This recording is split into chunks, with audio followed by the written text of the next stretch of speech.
بسم اللہ الرحمن الرحیم. السلام علیکم غامدی صاحب. وعلیکم السلام. سر پچھلی نشست میں نے ایتھیزم کے حوالے سے آپ کے سامنے ایک سوال رکھا تھا.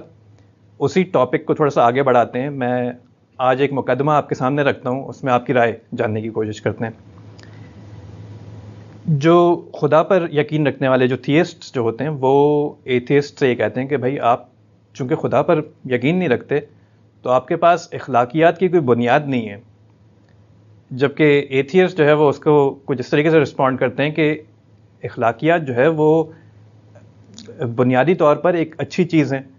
تو اس کو جیسے ایک تھیسٹ اس کو فائنڈ کر سکتا ہے, اس کو ڈسکور کر سکتا ہے, اس کے اوپر عمل کر سکتا ہے, اسی طریقے سے ایتھیسٹ بھی کر سکتا ہے.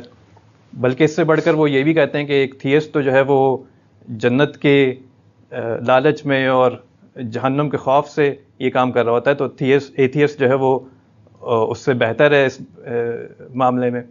تو میں جاننا چاہتا ہوں کہ اس میں آپ کی کیا رائے ہے, اور کیا واقعی ایک ایتھیسٹ جو ہے وہ جو خدا پر یقین نہیں رکھتا وہ اس معاملے میں ایک تھیسٹ سے بہتر شخص ہے؟ میرے نزدیک کسی کے بہتر اور کہتر ہونے پر تو حکم نہیں لگانا چاہیے.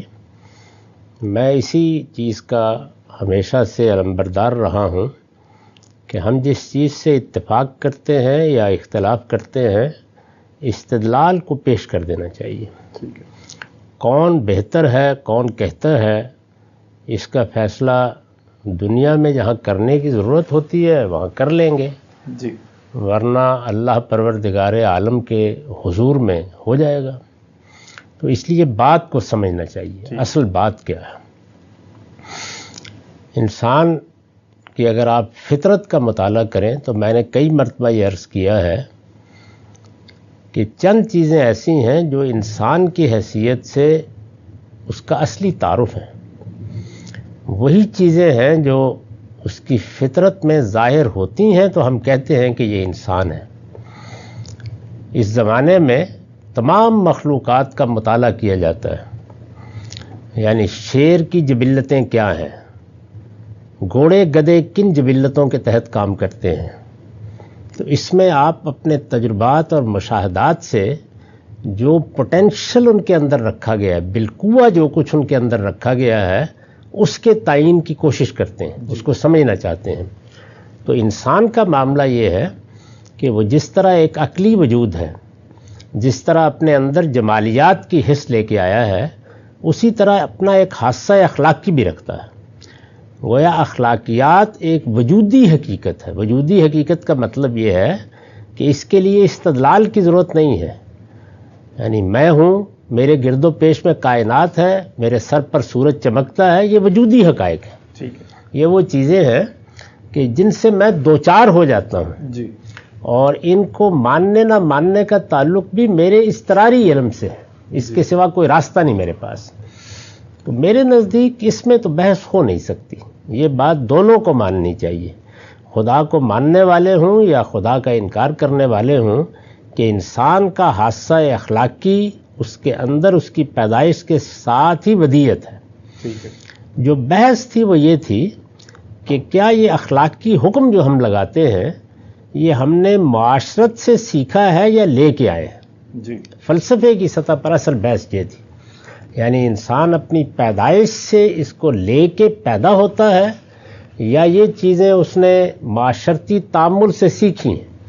ایک آدمی معیشت کی جدوجہد کرتا ہے, کوئی شکار کرنے نکلا ہے, کوئی دوسرے کے ساتھ کسی زمین کے معاملے میں ملوث ہو گیا ہے, تو یہ ہمارا مختلف معاملات میں کسی حد تک دخیل ہونا اور دوسروں سے معاملہ کرنا یہ کچھ ضرورتیں پیدا کرتا ہے. تو جس طرح سے ریاست ضرورتوں سے پیدا ہوئی ہے, جس طرح خاندان کا ادارہ ضرورت سے پیدا ہوا ہے, تو کیا ہمارا اخلاقی احساس بھی ضرورتوں سے پیدا ہو گیا ہے؟ اصل بحث جو ہے وہ یہ ہے.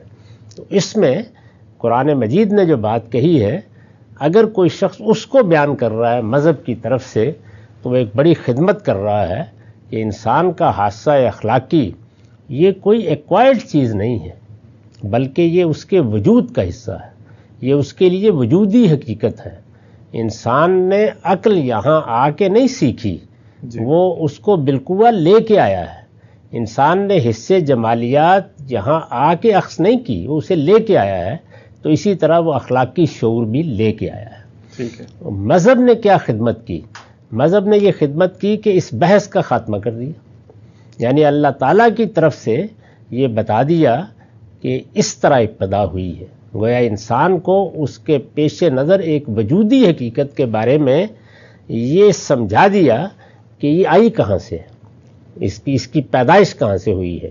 تو اس کو قرآن نے بیان کیا کہ وَنَفْسٍ وَمَا سَوَّاهَا فَأَلْهَمَهَا فُجُورَهَا وَتَقْوَاهَا، ہم نے انسان کے نفس کا جب تسویہ کیا، یعنی اس کو بنایا سنوارا، تو اسی وقت اس کے اندر خیر و شر کا امتیاز کہ یہ چیز صحیح ہے یہ غلط ہے، اخلاقی لحاظ سے یہ ہم نے ودیت کر دیا، الہام کر دیا اس کے اندر۔ تو اس بحث میں ایک فیصلہ کن جگہ پر اللہ تعالیٰ نے ہم کو کھڑا کر دیا، یہ بتا دیا۔